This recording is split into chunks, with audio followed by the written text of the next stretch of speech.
Bueno, ¿qué tal amigos? ¿Cómo andan? Esto es una nueva edición de podcast con Cabrerita del podcast de NewsBA y hoy vamos a hablar de un tema que a mí me apasiona, el totalitarismo. Ustedes saben que siempre hablo sobre este mal que aquejó al pasado y nos aqueja en el presente. Y probablemente, muy probablemente, nos aqueje también en el futuro. Porque lamentablemente cada vez más y más naciones se acercan al totalitarismo. Ya estaremos hablando sobre los totalitarismos modernos, ya estaremos hablando sobre cómo se construye una nación autócrata dominada bajo un líder totalitarista. ¿Qué es ser un líder totalitarista? Y antes que nada, quiero referirme a cosas que pasaron en la República Argentina a principios de mayo y finales de abril, donde el presidente Javier Milei se enojó y mucho y hasta dijo que iba a llevar a la justicia de alguna manera o llevar hasta las últimas consecuencias y pidió o dijo que no se odia lo suficiente a los periodistas porque supuestamente Pagni, el periodista argentino Pagni, lo había comparado con el mayor totalitarista y asesino de todos los tiempos. Estamos hablando del señor que llevó adelante el holocausto. Cosa que no fue así. Carlos Pagni no dijo eso. Pero bueno. En el siguiente episodio, tiro un spoiler, vamos a hablar de desempleo, que es algo que también estoy trabajando mucho en la Argentina y que me apasiona muchísimo. Esto lo veremos el domingo que viene, porque no me dan las cuentas. En Argentina hay muchos desempleados, está creciendo el desempleo, hay cada vez más empleo informal y cada vez menos empleo formal, pero sin embargo el gobierno, y bueno, y estadísticas también que están por fuera del gobierno de universidades muy prestigiosas, dicen lo contrario. En realidad no dicen lo contrario, dicen que hay menos pobreza. Entonces no entiendo realmente cómo con la suba del desempleo baja la pobreza. Es algo que no me cierran las cuentas, no me dan los números para entender este resultado. Quizás sea yo el problema y llegue a algo de realidad, ¿no? Veremos qué es lo que pasa y a qué llegamos en ese tema. Por otro lado, pueden entrar a newsbea.com.ar, suscríbanse en nuestro canal de YouTube y a todas nuestras redes y allí van a ver una nota sobre el desempleo, van a ver una nota sobre la libertad de expresión del querido Diego Armesto. Vean el programa del viernes pasado de La Mano Visible porque estuvo realmente espectacular. Estuvo espectacular.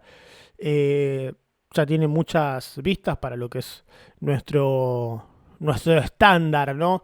Pero volvamos a lo nuestro. Volvamos al totalitarismo y al totalitarismo de antes y al totalitarismo de hoy.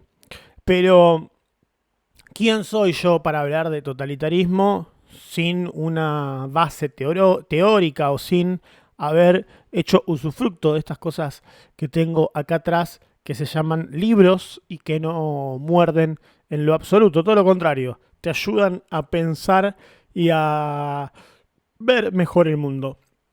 Tengo la computadora acá porque para no equivocarme ni pifiarme me hice varias anotaciones de varias páginas, así que voy a leer mucho, pero recomiendo leer el libro de Hannah Arendt sobre los totalitarismos, escrito a principios de los años 50, donde buscaba ver las raíces del fascismo, del nazismo y del estalinismo. ¿Qué quiere decir esto? En primer lugar, y ya para dar arranque formal, que se puede ser de izquierda, se puede ser de derecha o se puede ser de distintas vertientes ideológicas, pero lo principal lo más importante, lo más, ¿cómo decirlo? Lo más llamativo, lo más...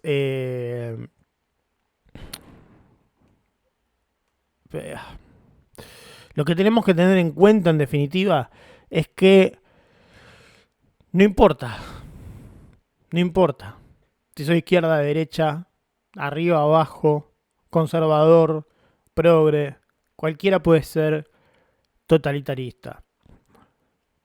Sos una autocracia, distributiva, no distributiva, liberal en lo económico, no liberal en lo económico.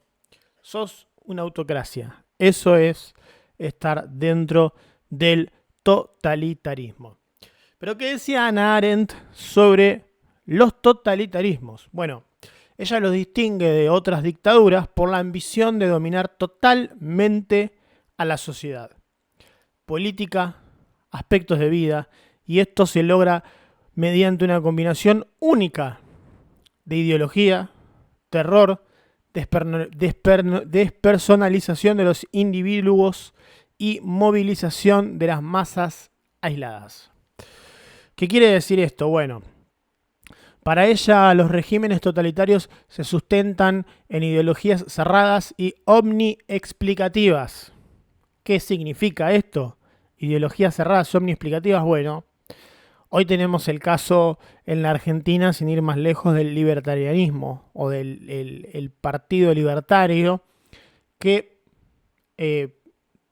entiende o pretende darnos una explicación total y acabada del mundo y de cómo el mundo, de cómo ellos, el mejor gobierno de la historia, están haciendo de manera universal que la Argentina vuelva a ser grande de vuelta. Pero eso es para otro momento. Pretende ser una verdad absoluta y científica que determina el curso de la historia. Está pasando en Estados Unidos, está pasando en El Salvador, está pasando en Rusia, está pasando en Argentina, está pasando en Venezuela. También Maduro lo mismo. Maduro llegó para combatir al capital y hacer del chavismo, que es el socialismo, el neosocialismo del siglo XXI, para acabar con el imperialismo y bla, bla, bla. Y bueno, ya sabemos cómo terminó eso. Están presentadas por leyes inexorables. Trump, hoy en día, a pesar de que ya se demostró que efectivamente sus aranceles, por lo menos al día de hoy, no han funcionado, él vino con la seguridad de que iba a ser grande a América de vuelta, y hasta ahora lo único que logró, bueno, son resultados magros a mayo del 2025, 100 días después de su participación en la Casa Blanca, ¿no? Pueden ver también el podcast o el programa que hice en base a los 100 días de Trump en la Casa Blanca, ¿no? Y obviamente esto es justificado por el uso de cualquier medio, inclusive la violencia extrema, no siempre, no en todos lados, no en todo lugar, pero al ofrecer una explicación total de la realidad, se elimina la discusión. Se elimina la discusión y todo aquello que no entra en su narrativa, todo queda subordinado a una lógica interna e inefable. El líder nunca, jamás se equivoca. El terror, el dominio del miedo y la eliminación de la oposición. Bueno, no podemos decir que Milei esté aplicando esto en la Argentina, pero sí podemos decirlo de Maduro, podemos decirlo de Putin, podemos decirlo de Orbán en Hungría, podemos decirlo de Bukele en El Salvador con su intención de ser partido único, y podemos decirlo de Trump también con su política migratoria y que pretende ahuyentar cualquier tipo de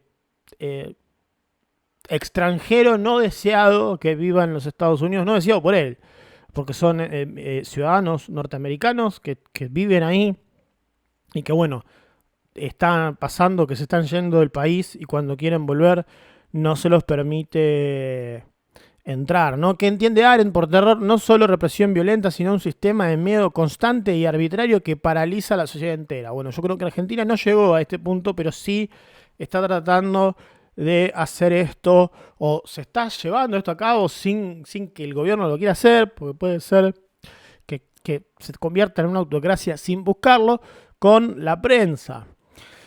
Despersonalización, la aniquilación de la individualidad y la humanidad. Mandriles, gorilas, es lo mismo.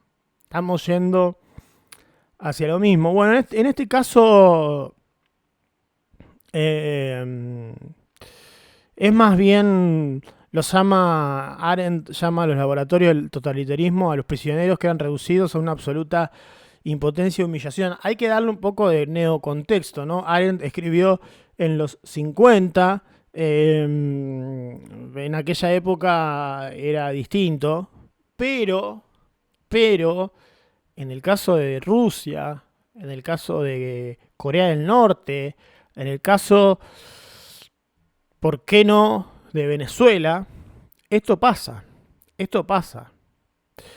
Las masas y la soledad. El caldo de cultivo del totalitarismo. Arendt le dedica una especial atención a los fenómenos de las masas atomizadas y a una soledad como condición previa. En ese momento habían sucedido hechos en el mundo que habían llevado a que millones de personas se hayan trasladado de un lugar a otro y hayan perdido su sentido identitario. Hoy en día, y yo estoy trabajando mucho, esto se llega mediante las redes sociales. Esta atomización social, la pérdida de un mundo común, fue el caldo de cultivo en su momento y es el caldo de cultivo ahora para que las masas se vuelvan mucho más fácilmente manipulables por esta ideología totalitaria. Este sentimiento de irrelevancia, ¿no?, hicieron que esas masas sean vulnerables a un partido que les ofreciera pertenencia y simplicidad. ¿Cuántos seguidores de la libertad en Argentina, cuántos seguidores de Trump en Estados Unidos, cuántos seguidores de Bukele se sienten partes de una revolución de la que en realidad no son nada? Resultan ser presa fácil de la propaganda y el terror totalitario. Pero vamos ya para ir cerrando un poquitito, porque la idea también es tratar de redondear una idea en 20 minutos como para que ustedes comprendan un poco el fenómeno, comprendan al autor, en este caso Hannah Arendt, y vayan a investigarlo y saquen sus propias conclusiones. No me crean a mí. Es más, no le crean al autor. Vayan, lean, refútenme y saquen sus propias conclusiones. Eso a los totalitaristas no les gusta. Pero eso es lo mejor que se puede hacer hoy en día para poder enfrentarlos. Vamos por los líderes contemporáneos. Y esto es si traté de hacer yo algo. ¿Por qué los pongo ahí? Vladimir Putin. Ideología imperial y terror postsoviético. Putin transformó gradualmente a Rusia de una frágil democracia, en realidad nunca tuvo democracia para mí Rusia, en un régimen autoritario, hiperpersonalista, ¿no? Y más de 2 décadas en el poder, que bueno, están hoy en día siendo su expansión y está en su faceta imperialista queriéndose quedar con Ucrania y atacando a todo aquel que esté en contra de su ideología. También utilizó el terror y la represión con sus opositores y si bien ya no están los gulags hoy, este régimen fomenta un culto a la personalidad de Putin, lo proyecta como el salvador infalible, mientras que reduce a los opositores a las categorías traidores o agentes del extranjero.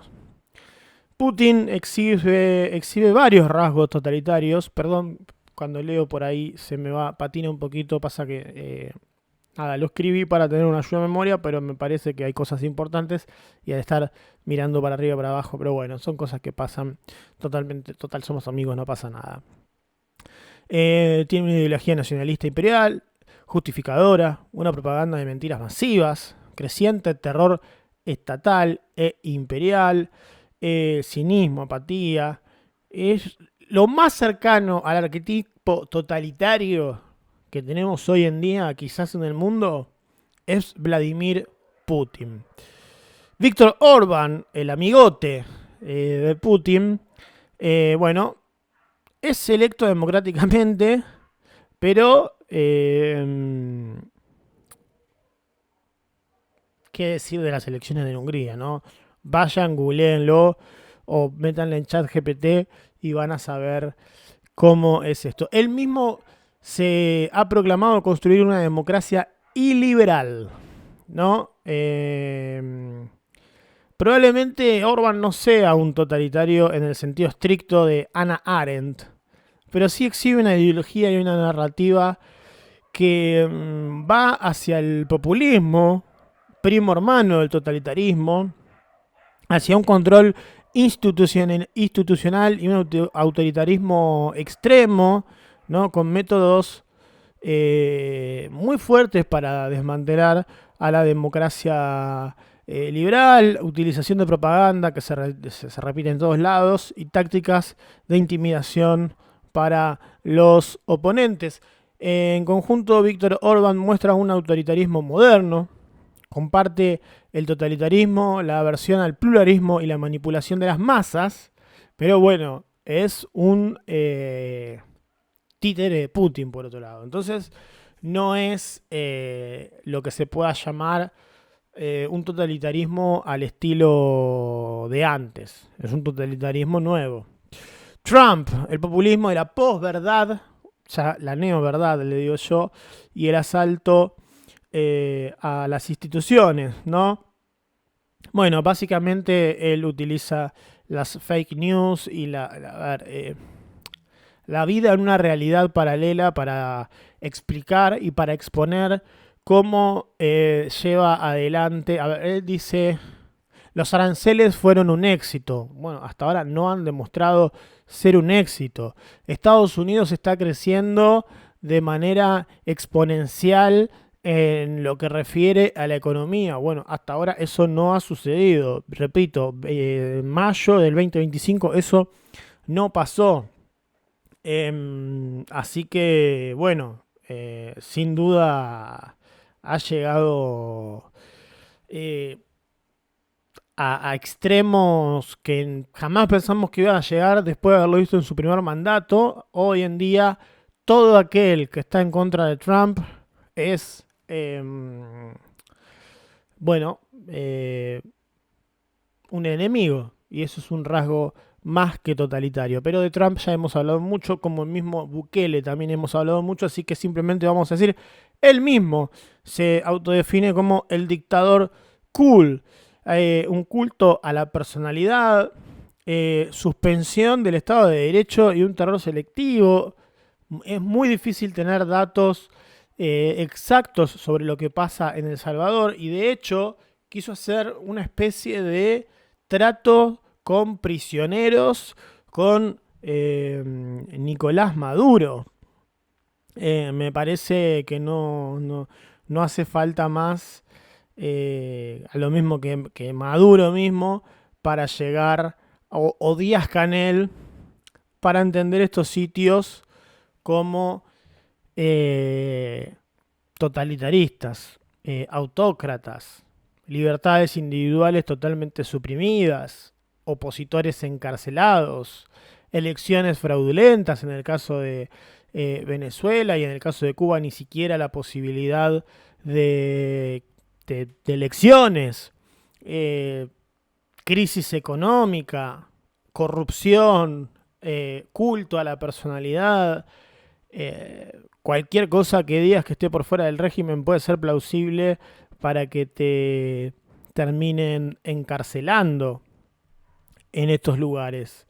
Así que me parece que como Corea del Norte, Cuba y el propio Venezuela, no hay que dejar de soslayar que son quizás, sacando por ahí algún país africano, pero bueno, estamos hablando de los países que solemos charlar. Ya haremos algún apartado sobre el África. Pero llegamos a la Argentina, a nuestra Argentina. Y Javier Milei, yo creo que es un populista que está llegando al totalitarismo, y esto no lo quiero leer. Javier Milei llegó a la Argentina con la promesa de libertad. Javier Milei llegó a la Argentina con la promesa de que la libertad era el respeto irrestricto al proyecto de vida del prójimo. Sin embargo, por Twitter, por cámaras, por radios, se ha dedicado a premiar y castigar a la prensa, a premiar y castigar actores y artistas según si les cae bien o les cae mal, escritores, intelectuales. Se ha dedicado a decirle las peores cosas a las personas del Poder Judicial y del Poder Legislativo, viviendo en una república, en una democracia, cosa que él dijo que venía a hacer valer, y sobre todo que una ideología liberal es, por supuesto que es, una república. No hay república posible sin una división de poderes y sin una prensa libre. Que el presidente tuitee que no se odia lo suficiente a los periodistas, no hay explicación o cadena de twitters que se pueda llevar adelante para explicar lo que dijo. Como dice mi amigo Ernesto, está en la Constitución, está en los tratados internacionales anexados a nuestra Constitución que tienen valores constitucionales. El periodismo tiene libertad de expresión absoluta, no se puede censurar previamente, y el periodista está sujeto a responsabilidades ulteriores. Es decir, que si yo acá, cosa que no hice, acuso a alguien de cometer un delito y no lo pruebo, me pueden llevar a la justicia por haber dicho algo e injuriado a alguien o calumniado a alguien. Ahora, cuando el presidente hace lo que hace mediante tweet o mediante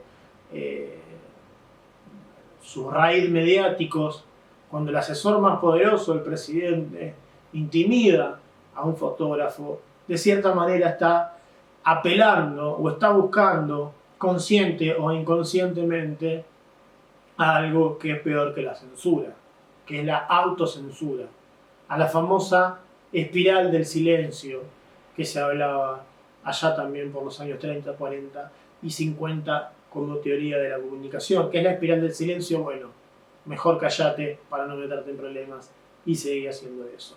En este canal no van a encontrar eso. En este canal no van a encontrar que nos callemos. En este canal vamos a defender la libertad de expresión hasta las últimas consecuencias. No cerraron el canal, no estamos diciendo que nos van a hacer nada, y mucho menos, pero bueno, qué sé yo, capaz que a alguien no le gusta lo que decimos y termina cerrándonos el canal, o es hoy en día esta posición en la que estamos sentados no nos conviene a la hora de tener audiencias masivas. Hoy garpa más estar de un lado o del otro de la grieta, pero ¿saben lo que toca un lado y del otro de la grieta?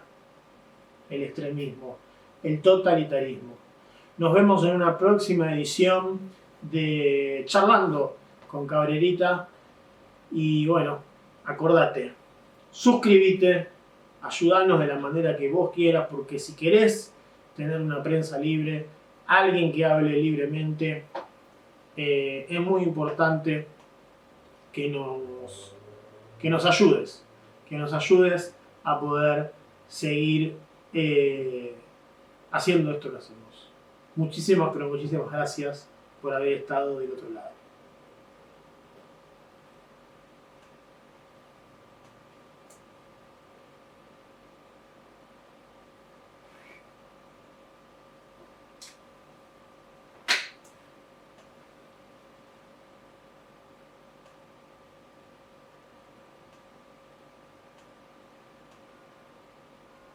Tiene un poquito, pasa que lo escribí para tener